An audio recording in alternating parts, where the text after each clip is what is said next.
everyone. Welcome to HubShots episode 117, APAC's #1 HubSpot-focused podcast where we discuss HubSpot tips, tricks, new features, and strategies for growing your marketing results. We hope you enjoy the podcast as much as HubSpot's CEO Brian Halligan does. Thanks for creating this podcast. It's awesome. I listen to it on the weekends and I really enjoy it. In this episode, we talk about tailored lead flows, HubSpot's upcoming integration with ManyChat, improved HubSpot Meetings functionality, and our feedback from our first HubSpot User Group in Sydney for 2018. My name's Ian Jacob from Search and Be Found, and with me is my co-host Craig Bailey from Zen Systems. How are you, Craig? Oh, really well. And we're recording this late on Thursday night, 29th of March, about to go into a nice long weekend, so it's going to be good. But you know what I found out last night at the Sydney HubSpot User Group? You know what did you find out, They're Craig? renaming Customer Hub to Service Hub. Yeah, right. Now, was that news to you? It certainly was news to me because we're all waiting for Customer Hub. Yeah, what is Customer Hub, by the way?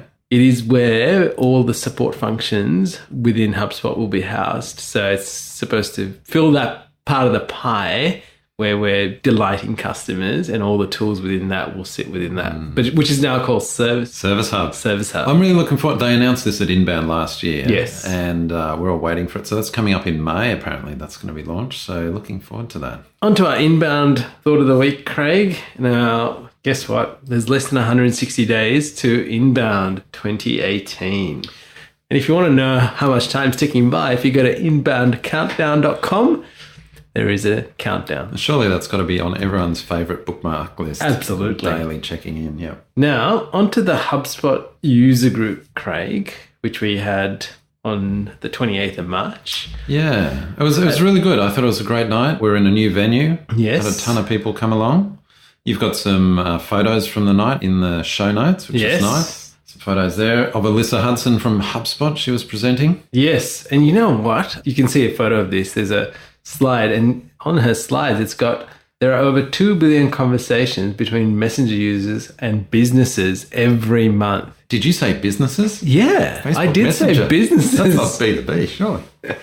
And she actually mentioned that number's gone up because whenever that stat was taken was a little while back. So it's probably more right now. Why we are highlighting Alyssa's presentation, she was the keynote speaker at the user group last night. She spoke really well. I've actually seen that presentation before, and to see it again, it just brought home a lot of the stats that you're highlighting, just Correct. around how Facebook Messenger is going to be an integral part of communication between businesses and people and things like that. Now, her slide deck is actually available. It's on the Sydney HubSpot User Group blog. We posted that today, and there's a link in the show notes if you want to download her presentation, get the slides, and That's go right. through all the stats. And there was another presenter on the night. His name was Craig Bailey, and he talked about 5 marketing trends that you need to implement now. So I would recommend that you go and get that as well. It's all a part of the slide deck. Thank you. I had a lot of fun. Thanks to the people who turned up and supported us.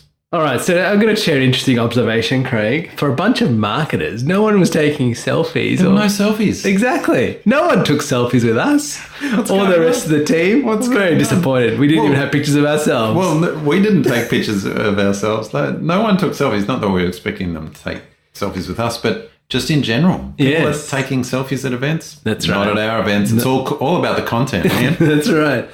And leading on to that, some of the feedback we had, that made our night, wasn't it? Well, share me some, Craig. So we had a feedback link at the end of the night and people submitted feedback. We're getting lots of great feedback. Thank you. People are really kind. They were saying it's fantastic, awesome venue, awesome everything. But here's my favourite. So we had 2 questions. There was a huge feedback form. 2 questions. And the first question, what was good at tonight's meeting? This person put food, like one word. Yes. What can we improve? Presentations. Clearly, we didn't meet the expectations on that one, did we? I took that hard, but it was either that or food actually had a higher standing yeah, that's with right. this person. So there you go, folks. Come for the food, if not the presentations. But look, we appreciate all feedback and thank you to that person. And although most of the feedback was really positive, which was very encouraging, it's always good to get that reality check, and we want to improve and we want to make it the most useful user group for all attendees to give them a ton of value. So yeah, and the next one is in May of 2018. So we're only 2 months away from doing that. And so we encourage you to keep an eye out fill out the lead flow that's on the website and you'll get notified of when the next one is. And speaking of lead flows. Yes, but before we speak of lead flows, I'm going to lead in to say happy birthday to Justin, who actually, on his birthday, spent the evening emceeing the whole event and being a part of organising the user group. So thank you, Justin. Justin, he kind of made the night, really. He was a very engaging, magnetic MC for the night. So happy birthday, Justin. Happy birthday, mate. All right, on to the marketing feature of the week, Craig. Now, this came up quite a bit in the user group, which was about HubSpot lead flows. Yes, and so I presented just briefly last night at the user group, and one of the topics was around lead flows, optimizing lead flows. Now, let me take a step back. Yeah. Now, I'll tell you why I want to take the step back is because when I talk to customers who use HubSpot or who don't use HubSpot or are using marketing free, they talk about lead flow in terms of, I like that pop-up that slides in on the side or that pops up before people are about to leave, and I want that. And that's what a lead flow is. So what we're going to talk about is this functionality is available in marketing free all the way up to enterprise. Yeah. And we encourage people to actually, at its simplest form, just try it out. Yeah, well, that's what was interesting, and perhaps I misjudged the audience, is I prepared one of my topics in the presentation was around optimizing and tailoring lead flows, but it turns out that most people weren't even using lead flows at all. Correct. Because I asked for a show of hands who's using lead flows, very small number.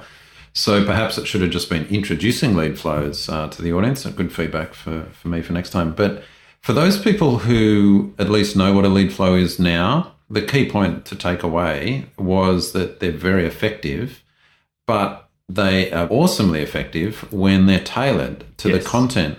And so I thought we'd spend a couple of minutes in the show just recapping some of those points, because most people that have put lead flows in place just have a generic lead flow. And so the key way to personalize them is to tailor them for the pages they're on. And we've got some screenshots in the show notes which highlight from our portal. We've tested a ton of different lead flows, and we've found that the generic ones generally do very poorly. So if you get 1 to 2% conversion rates on your lead flows, they slide in and only 1 or 2% of the time they're converting. That's pretty bad. Well, it's kind of average actually, but perhaps a lot of listeners who may be implementing lead flows think that's normal. Well, I want to tell you should be aiming for at least 10% conversion rate on your lead flows. And the way you do that is actually to tailor the lead flow offer specifically to the page they're on. So we generally set a generic site-wide lead flow just to get things started. But then we go through, and the process we use is we find the most popular pages, and then we tailor a lead flow for each of those. So we'll quite often create a lead flow just for one page. It's only that particular lead flow offer is only going to appear on one page.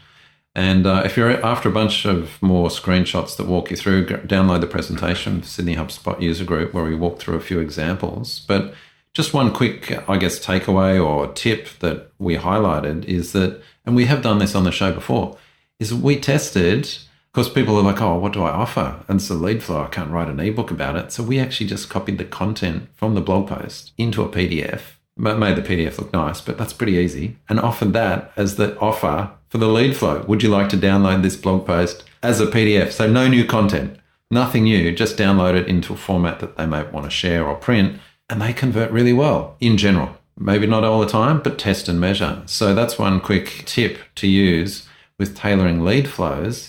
And we find that they're the quickest way to boost conversions. On our client sites, we just go, right, set up at least 3 or 4 lead flows on your most popular pages, get them going, and could be the quickest win you have this month. That's right. And if you have no idea how to do this, we are going to offer a service on how to actually implementing this. So you don't have to worry about doing anything. We'll work with you to get it done. It's a done-for-you service, basically. That's right. We'll work out the best lead flows to put on your most popular pages. We'll just do it all for you. So if you've been meaning to do it and you haven't had time and you just want us to do it, we've got a link in the show notes. Fill out a form. We'll be in touch and we can organise the time to set that up for you. Excellent. Now, Craig, what's coming up in HubSpot, and we found this out from the user group, is that ManyChat, which is an AI bot for Facebook Messenger, is actually going to be a native integration in HubSpot so that all that data will come through. Currently, you can actually integrate it using other services like Zapier, for example.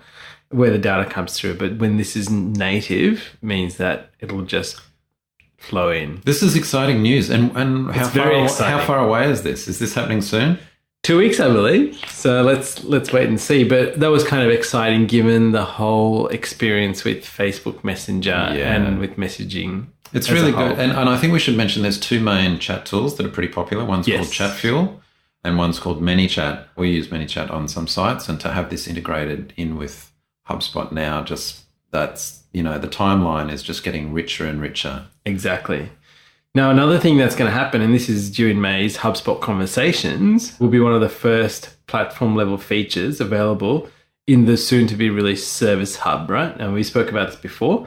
And it's even going to be available in CRM free. So this is going to be fantastic. It's about really enriching that conversation that you're talking about.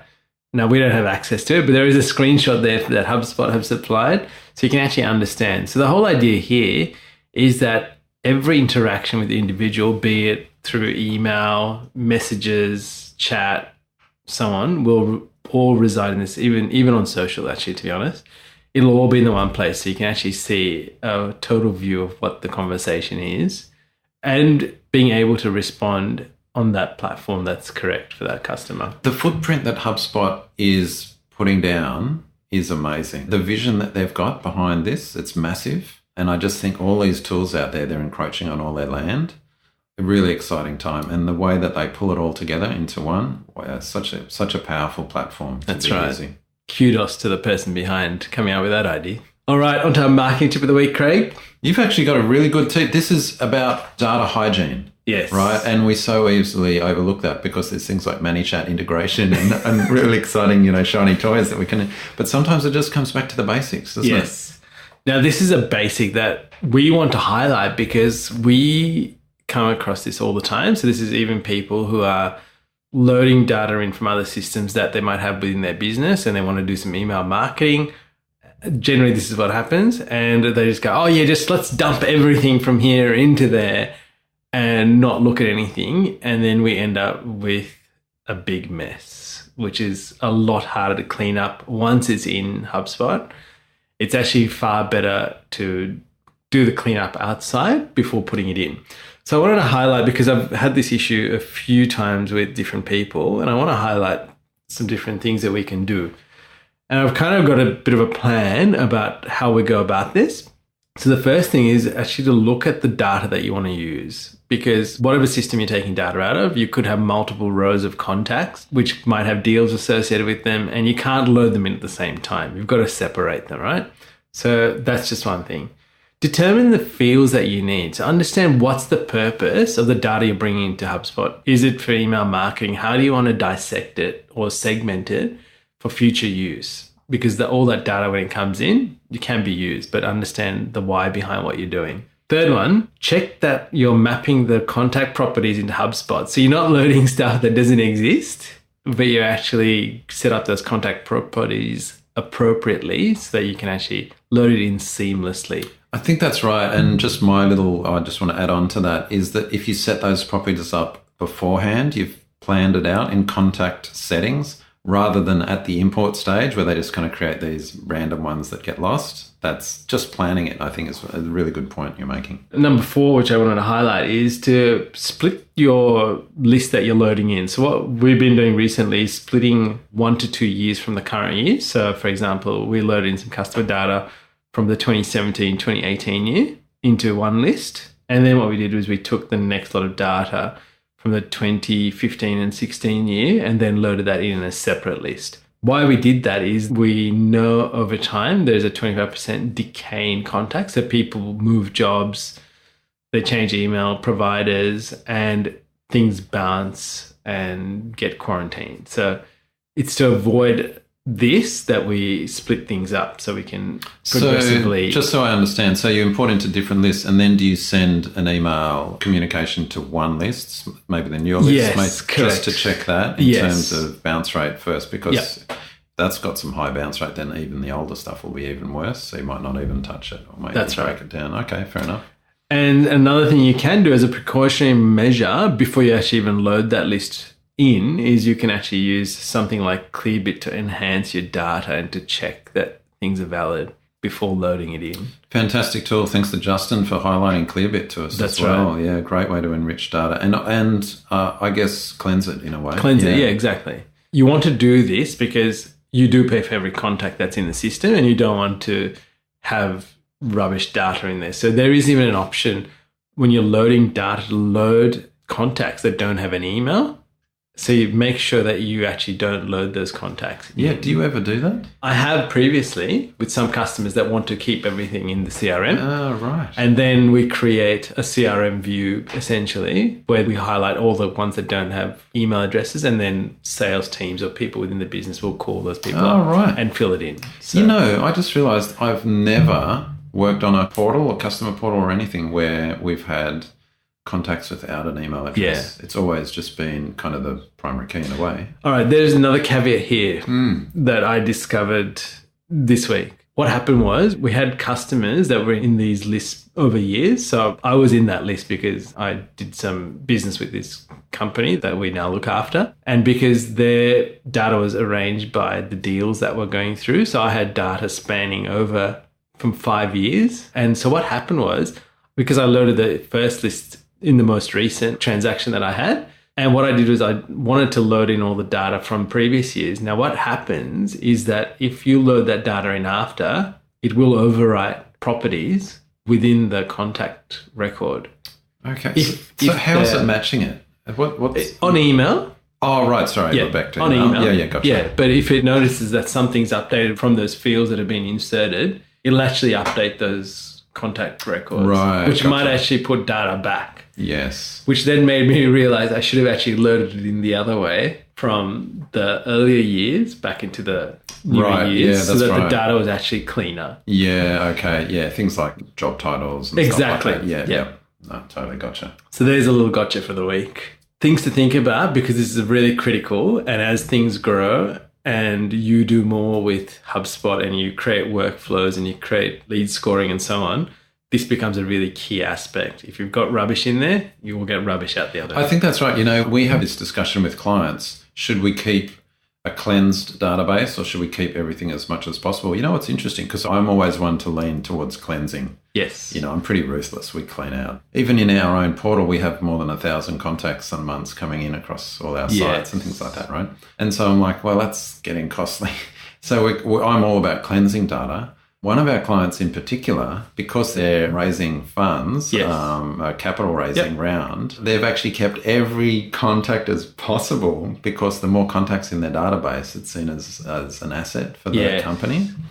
And so there, the discussion is not really about cleansing. It's just about segmenting, because if we know that there's some on the older range, maybe we're not touching them as much as possible, but they're kept for future reference in case they want to re-nurture later down the track. So the reason I mention this is because although we're promoting cleansing and maybe being ruthless, it actually depends on your business goals and the actual vision for your business as well. All right, HubSpot sales feature of the week, Craig. And this is not massive, but meetings within HubSpot actually integrates better within the platform.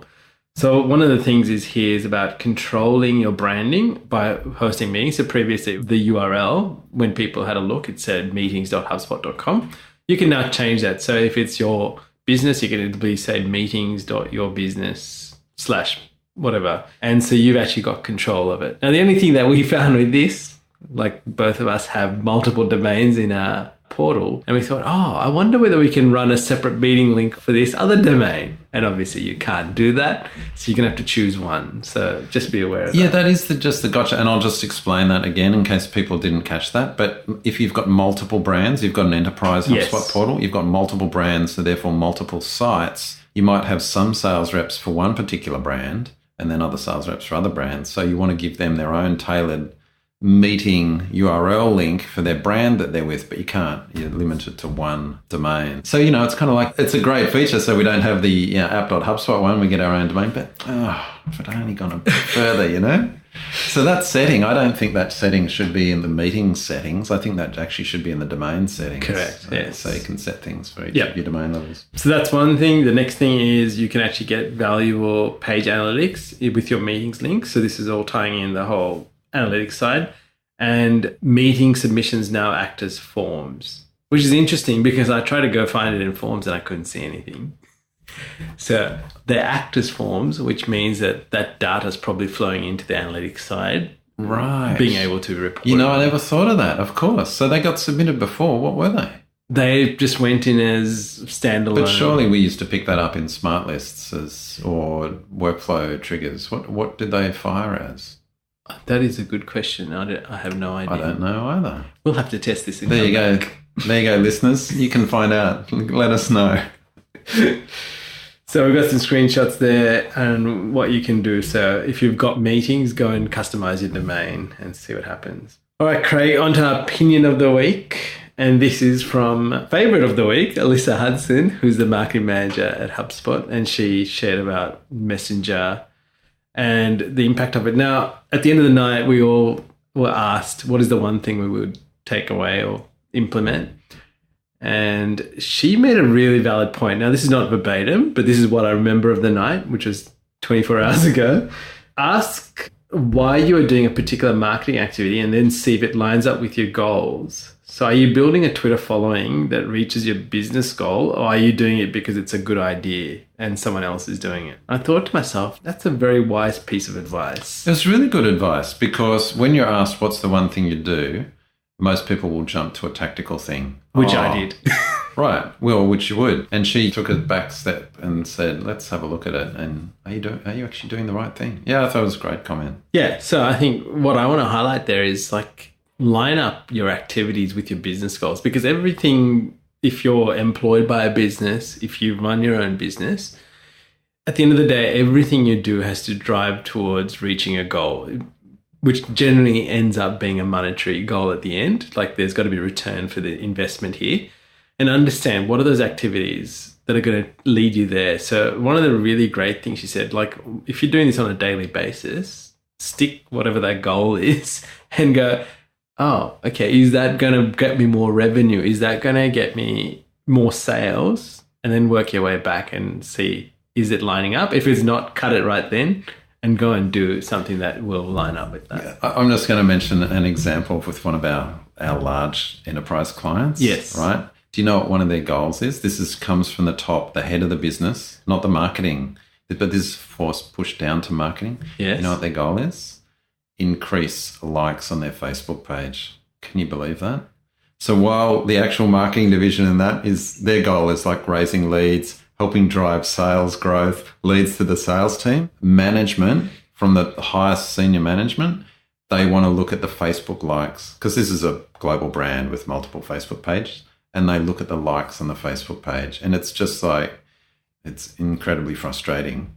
The reason I'm mentioning it is because that is actually a business goal and a KPI that's handed down to a marketing manager. Yeah. And I bet they'd listen to Alyssa's advice and go, I know. I am doing something really dumb, but that is actually the business goal. But who am I to say? They're exactly. A massive global corporation. They're doing something right. There could be some bonus remuneration tied to that, Craig. Oh, yeah. Maybe I've just missed the fact. Facebook likes. That's what we need. That's what we should focus on. All right. So there we have it, the opinion of the week. All right, now, Craig, on to our tool of the week, and this is rev.com. While we're highlighting this, we had a question about this at the user group, but we've also mentioned this tool before, but it's used for converting audio, like the podcast we're doing, or video to text. So that's one way to do it. When you're creating content, if you are actually struggling to sit down and write it, if you find it easy to record it, you can actually get it transcribed using this service by just uploading the audio file, and it'll get done within 24 hours or even quicker, I believe. The other thing we use it for is on Facebook videos, creating captions that can be loaded in so that when people watch the video without sound, the captions are actually on there. And they'll even do subtitles for videos. Definitely, if you are looking in video, use this when you're doing it. This is an excellent tip. But speaking of video, because that question came up a bit last night, yes, I wanted to put this question to our listeners. What would you like us to cover? Because video, we're thinking of actually doing a bit more around video and perhaps getting Moby back on the show, because he's a bit of a guru at the whole video side of things. So please, listeners, if there are questions that you'd like us to cover, we're lucky enough to have a bunch of friends in the community that are experts in some of these areas. We can get them on and giving advice and answers around some of these. So please hit us up on Twitter or probably our Facebook group page is the easiest way. Leave a question and we'll incorporate it into the show. All right. This is the bonus tool of the week. And thank you to Justin for this. And this is dataselfie.it. What this does is actually tells you what Facebook data has been collected about you. It's a Chrome extension. I think there's one for Firefox as well. But it'll basically give you an understanding of what data Facebook's collecting about your behavior and what sort of learning goes on behind it. So I know it might sound creepy, but it might be worth just actually doing it for a week and see what's getting collected just for your own understanding. And then you can remove it. All right, onto our resource of the week, Craig. And this is something Apple launched this week. And I thought it was great for those people with families out there. They launched a whole section on their site called a family section. Their value proposition is you want what's best for your family, and so do we. So I've just put a link to it. Lots of great ways on how to protect your family, how to share things, what Apple is doing to actually keep them safe. Why I wanted to highlight this because I have this conversation with other people that I meet that have children, that have families that have issues with controlling how they use devices, what's good, what's not good. And I think it's great that they've actually gone down the path to address this. So I wanted to highlight that as a resource. And Craig, onto our quote of the week. Great quote you've found here. Oh, by the way, did you know that wasn't it funny that the questions we get, people come up and ask us about the podcast. They don't ask us about technical stuff. They say, oh, where do you get those quotes from? We should just do a show called Quotes, the Quotes Podcast. But anyway, this is a great one that you've got from Winston Churchill. Yes, it is. It says, success is never final. Failure is never fatal. It's the courage that counts. And I think this holds very true when it comes to marketing. We can talk about lots of stuff, but we never implement stuff and try it out and have those moments of elation or, oh, that didn't work. We will never actually make a difference. There's some bonus links at the end, and we would love you to leave us any feedback, any comments. We would love some feedback on iTunes, which will greatly help us. And until next time, Craig. Catch you later, Ian. Hey there, thanks for listening to this episode of HubShots. For show notes and the latest HubSpot news and tips, please visit us at HubShots.com.